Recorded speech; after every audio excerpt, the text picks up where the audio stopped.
بسم الله الرحمن الرحيم، وصلى الله وسلم على سيدنا محمد وعلى آله وصحبه وسلم تسليما.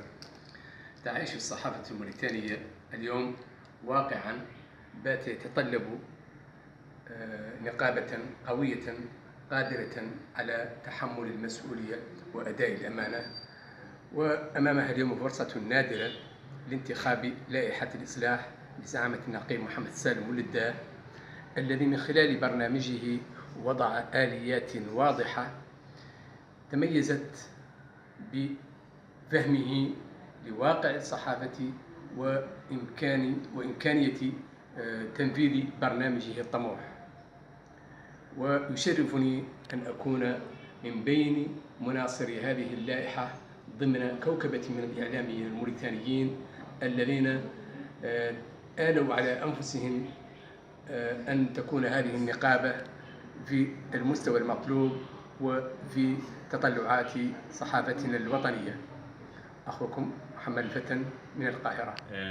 طبعا معاكم محمد الشيخ، أعمل بجامعة قطر، محاضر بقسم الإعلام ومحرر مسؤول بقسم العلاقات الخارجية بجامعة قطر.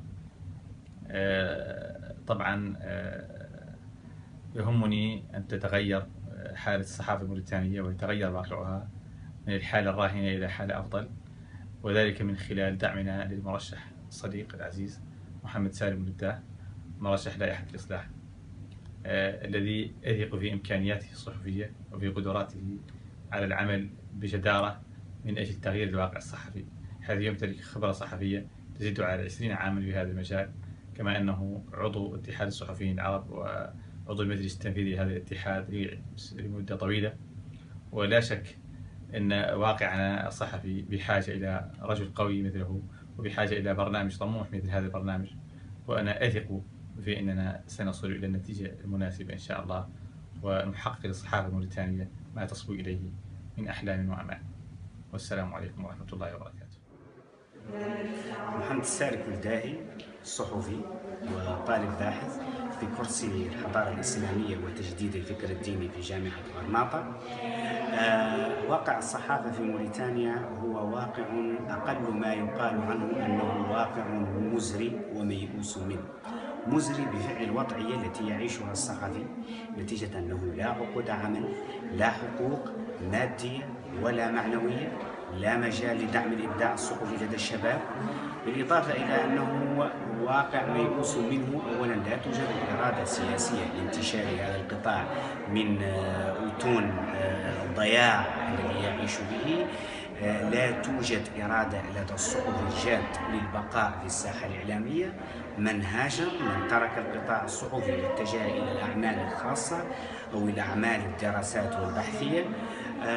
هذا هو أقل ما يمكننا أن نصف به هذا الواقع الصحفي في بلادنا الحبيبة.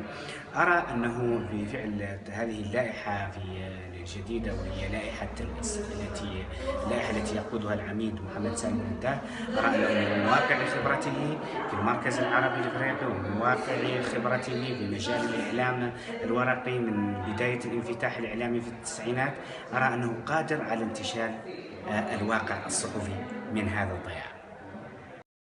بسم الله الرحمن الرحيم، والصلاة والسلام على أشرف الأنبياء والمرسلين. المتكلم الحضراني الشيخ طالب يعد دراسات عليا بالمملكة المغربية، دراسات عليا طبعا في الإعلام، وصحفي لديه عدة تجارب في وسائل الإعلام الوطنية من إذاعات وتلفزيونات. من الذين يعتقدون أنه آن الأوان لإصلاح هذا القطاع وإنقاذه من ذلك الركود أو هذا الركود على الأصح الذي أصابه منذ زمن. وأعتقد أن شاء الله تعالى لائحة الإصلاح الهدف الأساسي لها هو إنقاذ القطاع. حياكم الله جميعا. طبعا نتشرفون داعمين مرشح أحمد سالم ولداه على رأس لائحة الإصلاح لمنصب النقيب الصحفي الموريتاني إن شاء الله تعالى، وأكيد دعمنا له لا مشروط، ونتواصل إن شاء الله لن يتوج بمنصب النقيب.